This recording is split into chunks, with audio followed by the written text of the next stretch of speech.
बिस्मिल्लाहिर्रहमानिर्रहीम, अस्सलामु अलैकुम। मैं हूँ Rida Zafar Ghumman and you watching your very own and favourite show city at 10। बात करेंगे एक बहुत इंटरेस्टिंग टॉपिक के हवाले से जो कि मेरे लिए बहुत इंटरेस्टिंग है, गुस्सा। हमारे ऑनरेबल गेस्ट हमारे साथ हैं स्टूडियोज़ में, डॉक्टर राहील करीम जो कि माहिर नफ्सियात हैं। अस्सलाम वालेकुम, वेलकम टू द शो। अस्सलाम वालेकुम जी, thank you so much for your time. No problem. बहुत इंटरेस्टिंग टॉपिक है और जो लोग हैं उनके अंदर ये रुझान बहुत बढ़ता जा रहा है और मुझे ऐसा लगता है कि मेरे अंदर भी जो है वो गुस्सा आहिस्ता आहिस्ता बढ़ता जा रहा है। तो क्या इसके कॉजेज हो सकते हैं, किस तरह से समझें हम अपने गुस्से को? पहली बात तो है कि गुस्सा is a very normal response, है ना, हम सब में है। गुस्से का नुकसान जब होता है जब उसका इनअप्रोप्रिएट एक्सप्रेशन होता है, आप गलत तरीके से उसको निकालते हैं। तो ये एक एवोल्यूशनरी मैकेनिज़्म है जो इंसानों को प्रोटेक्ट करने के लिए बनाया गया। जब इंसान जंगलों में और इधर उधर रहता था तो उसके अंदर जब उसको जिस पर अटैक होता था उसके ऊपर, तो उसको अपने सेल्फ डिफेंस के लिए गुस्से को बाहर निकालना पड़ेगा। तो फाइट एंड फ्लाइट रिस्पॉन्स है बेसिकली।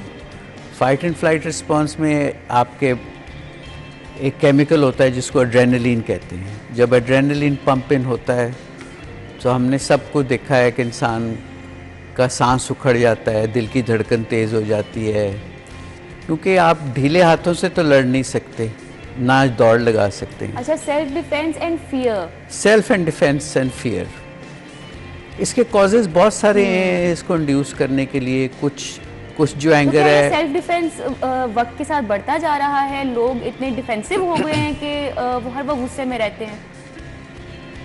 परहैप्स नॉट, बट अगर हम इसको थोड़ा सा साइंटिफिकली स्टडी करें तो 3 किस्म के फैक्टर्स हैं। अब मुझसे कुछ लोग आके पूछते हैं कि जी मेरे वाले साहब भी गुस्सा करते थे, मेरे दादा भी गुस्सा करते थे। तो हमें देखना पड़ता है कि फिर इससे कंट्रोवर्सी शुरू हुई कि गुस्सा क्या जेनेटिक है, हेरिडिटरी है।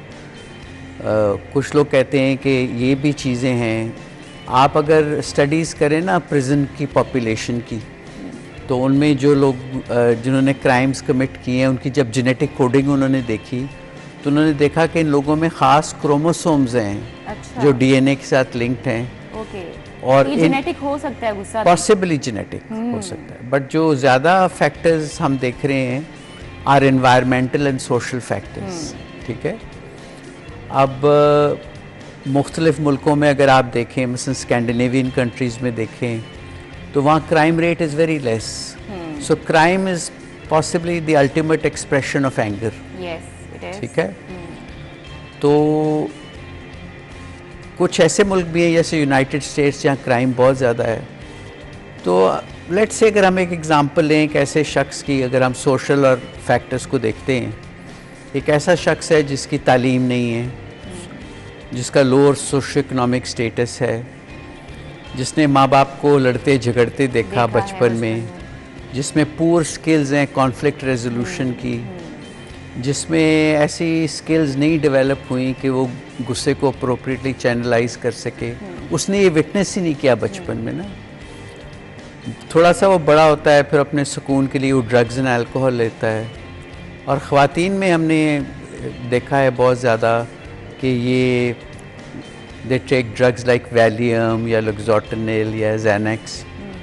तो लोग समझते हैं कि हम इन दवाइयों से काम हो जाएंगे। अच्छा, यहाँ पे मैं आपको एक सवाल जो मेरे जहन में आया है कि जब बच्चा होता है वहीं से ये एंगर मैनेजमेंट हमें शुरू कर देनी चाहिए। बच्चों को किस तरह से हमें ट्रेन करना चाहिए कि उनके अंदर, क्योंकि आजकल बच्चे भी बड़े गुस्सीले हो रहे हैं। बिल्कुल दुरुस्त है, I think I witness that all the time. इस सवाल का जवाब मैं आपको एंगर मैनेजमेंट के एंड में दूंगा, बट परहैप्स देखें, एक छोटा सा बच्चा है, वो बाप को देखता है दाढ़ी बना रहा है, शेव कर रहा है, तो वो उसको बिहेवियर को मॉडल करता है। अगर बच्चा बाप को देखेगा कि माँ पे गुस्सा कर रहा है, चीज़ें तोड़ रहा है, यू नो, हाँ, तो जाहिर है दिस इज़ व्हाट। देखें, बच्चा तो एक क्लीन स्लेट है ना, जब वो पैदा होता है उसको तो नहीं पता क्या है क्या नहीं।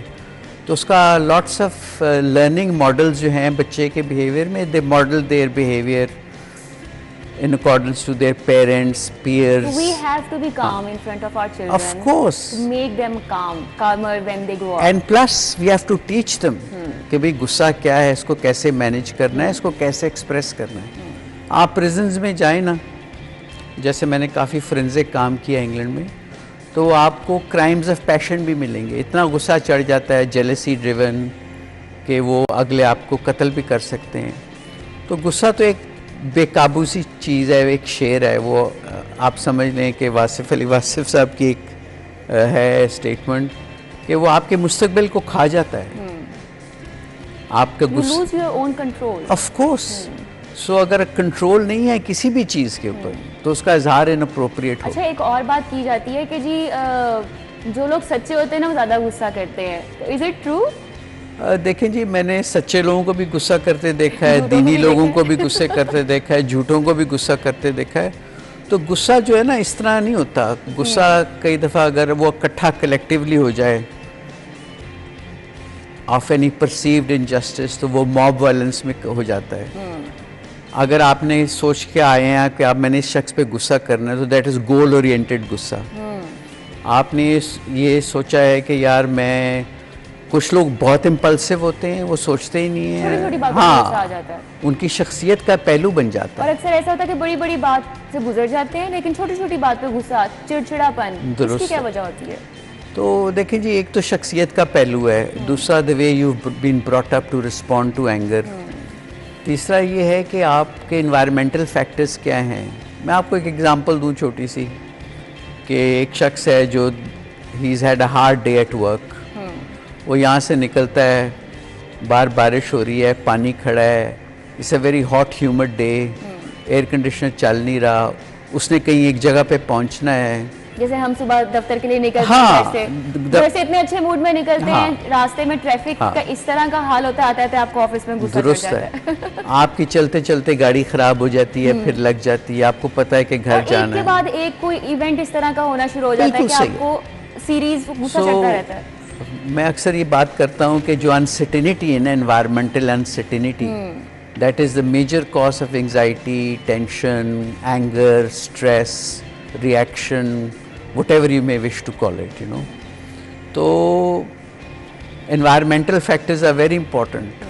आप देखें रमज़ान के दौरान लोग generally, although they should be कामर, बट ज़्यादा लड़ते हैं। तो भूख लगी होती है, प्यास लगी होती है, तो ऐसी सिचुएशंस में काम रहना बड़ा मुश्किल काम है ना।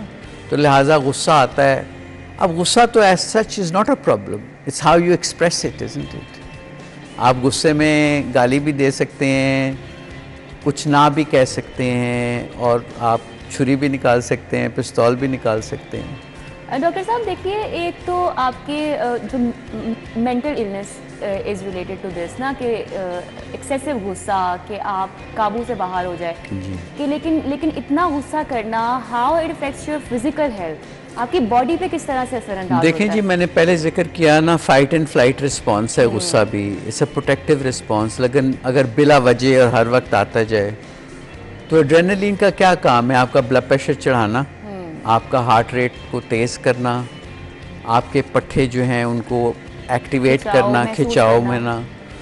तो हमने अक्सर देखी हैं कि जो लोग ज़्यादा गुस्सा करते हैं उनमें ब्लड प्रेशर की बीमारियाँ हैं, हाइपरटेंशन जैसे इसको कहते हैं, heart disease is more common, ulcers are more common in the stomach, acidity का मसला, पट्ठों का खिंचाव, सर का दर्द is a very very common presentation।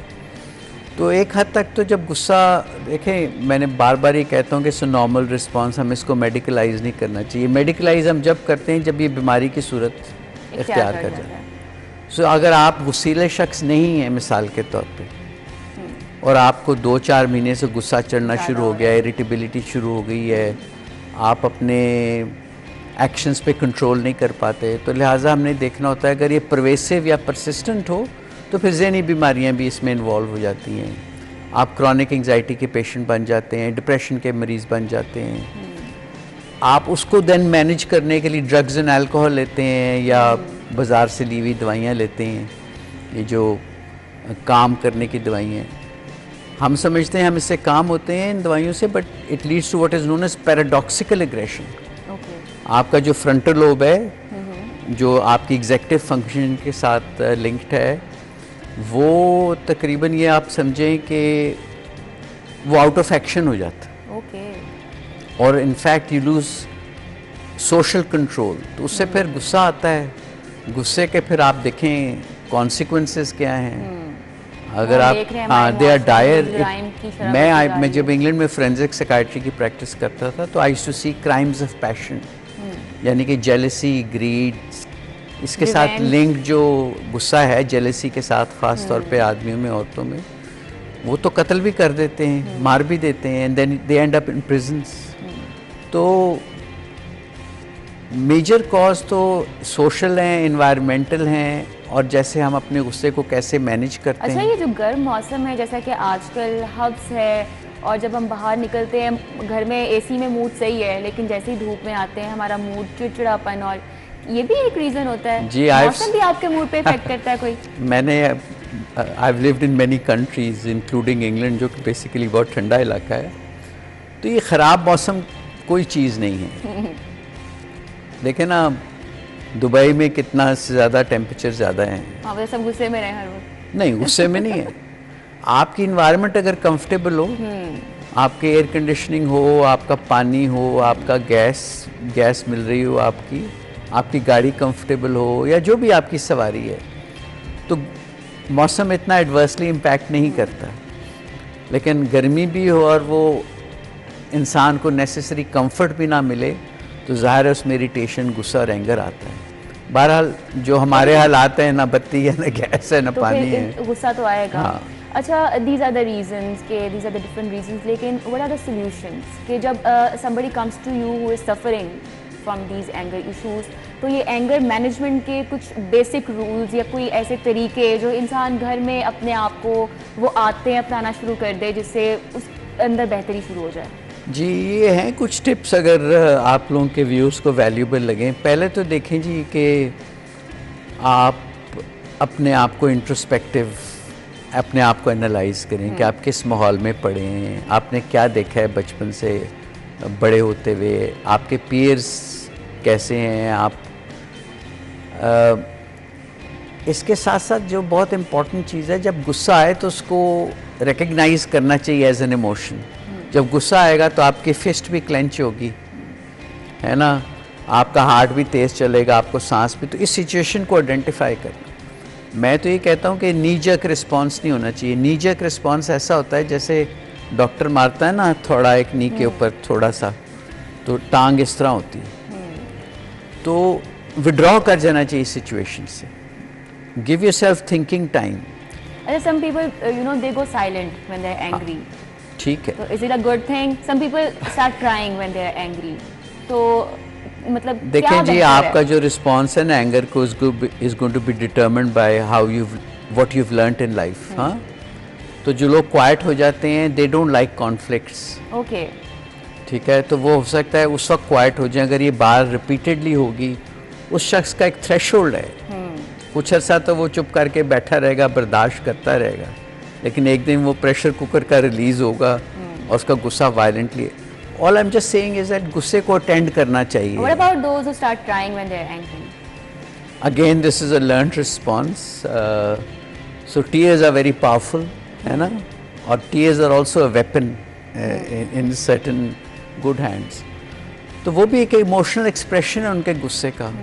भले बेहतर है रो लेना बजाय कि गुस्सा करना, किसी पे रिस्पॉन्ड बात कर लेना, लेकिन गुस्से को अटेंड करना, टॉक्सिक रिलेशनशिप्स को अवॉइड करना, टॉक्सिक इंडिविजुअल्स को अवॉइड करना, टॉक्सिक एनवायरनमेंट्स को अवॉइड करना, and then you sit back and reflect कि यार ये मुझे गुस्सा क्यों आया and how could I have dealt with it differently.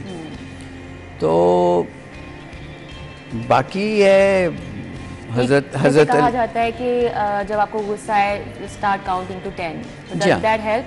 So basically distraction की बात कर रही हैं ना आप। चाहे आप खड़े हों तो बैठ जाएं, सिचुएशन से विड्रॉ कर जाएं, give yourself enough thinking and response time. Meditation है, योगा है, प्रेयर्स हैं, हज़रत अली के कॉल हैं कई इसमें कि गुस्से को कैसे मैनेज करते हैं आप।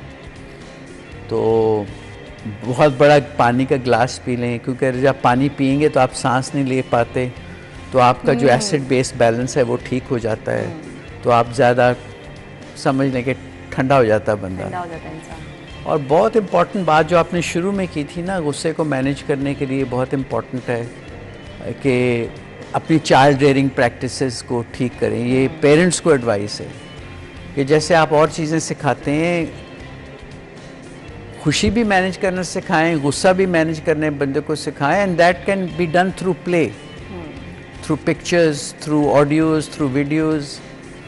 और एक जो मैं बहुत चीज़ देखी है मैंने, और इस पर लिटरेचर भी है कि बच्चों को देखें, वायलेंस सेल्स ऑन मीडिया, ठीक है ना। वायलेंस, अगर आप इसकी स्टडीज़ देखें एंगर की दैट लीड्स टू वायलेंस, ये मीडिया पे ना बहुत प्रोजेक्ट किया जाता है बिकॉज रेटिंग बढ़ जाती है और चीज़ें। तो ये there is a lot of evidence if children और एडल्ट्स एक्चुअली व्यू वायलेंस, तो they are more likely to become violent. Does that affect also कि जैसे PUBG and other games, and we have been giving news के बच्चा था तो उसने अब गोली चला दी, मतलब उनके अंदर आदतें हो जाती हैं, उनके अंदर शौक ऐसा पैदा हो जाता है कि इसी तरह वेपन रखने का, गोलियां चलाने का। तो ये गेम्स ही बच्चों पे इफेक्ट करती हैं। बिल्कुल, देखिए ना, अगर आप टेलीविज़न पे कोई चीज़ देख रहे हैं तो आप बार बार देखेंगे तो आप डिसेंसिटाइज हो जाते हैं। आप ये सोचना शुरू करते हैं कि यार यही नॉर्मल है, कोई इसमें परेशानी वाली बात नहीं है, ऐसा करना ठीक है। Exactly. ठीक है।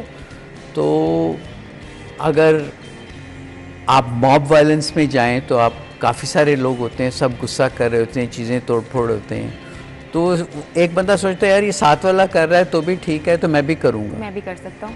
ठीक है। और उसको मॉब्स में ये भी पता है कि वायलेंस में एनोनिमिटी आ जाती है, पर्सनल रिस्पॉन्सिबिलिटी कम हो जाती है, और कॉन्सिक्वेंसेस के बारे में लोग नहीं सोचते, because it's more of a collective effort. Anger management is very important, और जैसा कि डॉक्टर साहब ने कहा है कि बचपन से ही हमें अपने बच्चों को ये सिखाना होगा कि एंगर मैनेज कैसे करना है, और उसके लिए हमें अपनी बारे में आगाही होना सबसे पहले बहुत ज़रूरी है कि हमें किन बातों पे गुस्सा आता है। हमें अपने बच्चों के सामने गुस्सा नहीं करना, क्योंकि अगर वो हमें गुस्सा करते देखेंगे वो सीखेंगे और बड़े होके ये चीज़ उनके अंदर बढ़ती ही जाएगी। हील करीम माहिर नफ्सियात हमारे साथ थे। It was a very informative session. Thank you so much for your time. Well, thank you for having me, and I'll thank City 42.